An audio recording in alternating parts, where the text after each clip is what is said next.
I never thought the man who raised me would try to destroy me in open court. There I stood in that federal courtroom, facing the father who once called me worthless. He leaned forward with venom in his eyes and hissed that I had no right to my grandmother's legacy. But I had come prepared for war. What happened next shattered everything he believed about me. My name is Major Alexandra Thorne, and this is the story of how I finally broke free from a lifetime of calculated cruelty. After my mother passed when I was young, my father Harlan Voss reinvented himself as the grieving hero raising two daughters alone. The world saw a successful businessman sacrificing everything for family. Behind closed doors, he ruled like a tyrant who kept score on every breath we took. He molded my older sister Vanessa into his perfect image, showering her with gifts, praise, and financial security. She became the elegant daughter he paraded at social events. I was the outsider he isolated with surgical precision. At family gatherings, he would quietly tell relatives I was difficult and ungrateful. He made sure no one ever looked too closely at how he treated me. From the time I was 16, I worked long shifts at a local diner to cover my own expenses. He charged me rent for my bedroom and itemized every grocery I touched, sliding bills under my door like punishments. Vanessa lived rent-free while enjoying steak dinners and new cars. I ate cereal and learned early that love in our house came with a price tag attached. Every achievement I earned, whether academic honors or athletic trophies, either got claimed by him publicly or ignored completely. When I joined the military at 18, he mocked me at the dinner table, telling everyone I was running away because I could not survive in the real world. To him, I was just a lowly soldier who would never amount to anything meaningful. My commissioning ceremony at Fort Benning should have been a proud moment. Instead, Harlan showed up late, dressed like he owned the place, and openly ridiculed me in front of my commanders and fellow officers. The sting of his words cut deep that day on the dusty parade ground, but I swallowed the hurt and kept marching forward. That moment taught me never to show my true strength to an enemy, especially one who shared my blood.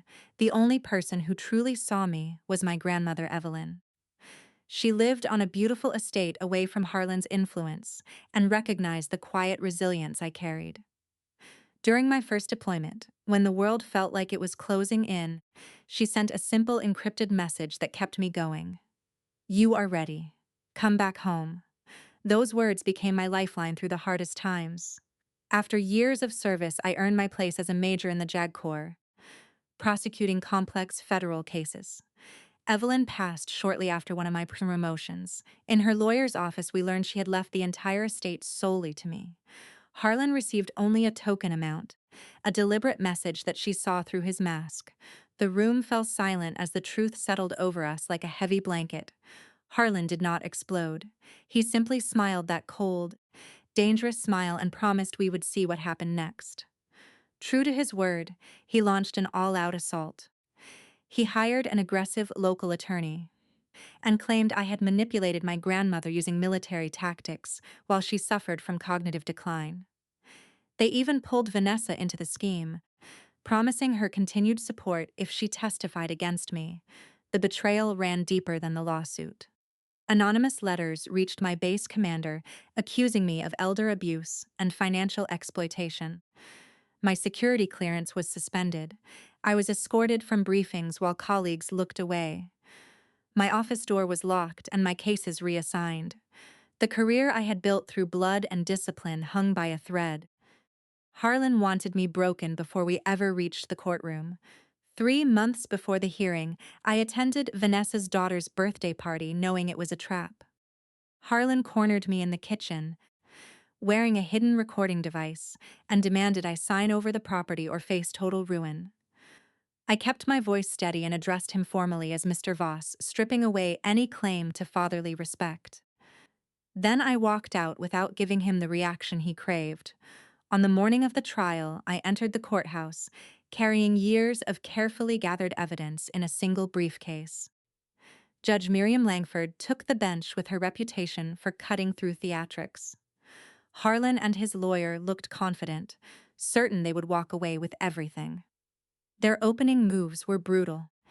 They presented altered medical records and called Vanessa to the stand where she delivered rehearsed tears and lies about me isolating Evelyn. I listened without reaction, then presented satellite communication logs and deployment records proving I had maintained regular contact with my grandmother, even from combat zones. The evidence showed I was the only family member who consistently reached out. The documents dismantled their entire narrative piece by piece. Harlan's composure finally cracked as the judge examined the files. In a moment of pure rage, he stood and accused me of forging military documents, claiming I was nothing more than a switchboard operator who stole seals. That single outburst sealed his fate.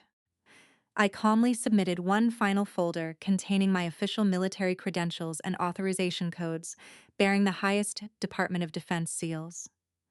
No civilian could possibly replicate them. The air in the courtroom changed instantly. Judge Langford's expression hardened as she read the documents. She looked directly at Harlan and declared that I was Major Alexandra Thorne, senior prosecutor in the United States Army's Federal Military Justice Office. He had just committed perjury and slandered a federal officer in her courtroom.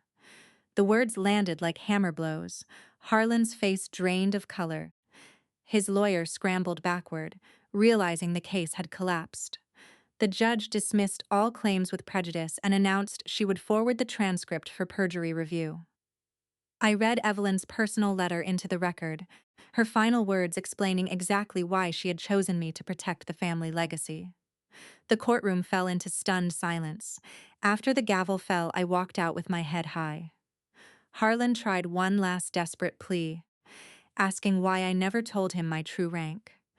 I replied simply that he had never bothered to ask because he was too busy trying to destroy me. That moment closed a painful chapter I had carried for decades. Later that day, I visited Evelyn's estate and stood in her old garden shed, surrounded by the quiet tools of a life well lived. I felt the full weight of what I had survived, not just anger, but the deep cost of growing up unseen. Following her final wishes, I dropped the criminal charges against Harlan while securing a permanent restraining order that kept him away from the property forever. Weeks later, he sent a cautious text trying to rebuild some bridge. I responded briefly that everything was settled and I was doing well. No more words were needed. The little girl who once craved his approval had grown into a woman who built her own fortress and defended it with everything she had. Family is supposed to be your safest place, but sometimes you must become your own stronghold to survive the ones who should have protected you. I chose peace on my own terms, honoring the one person who truly believed in me.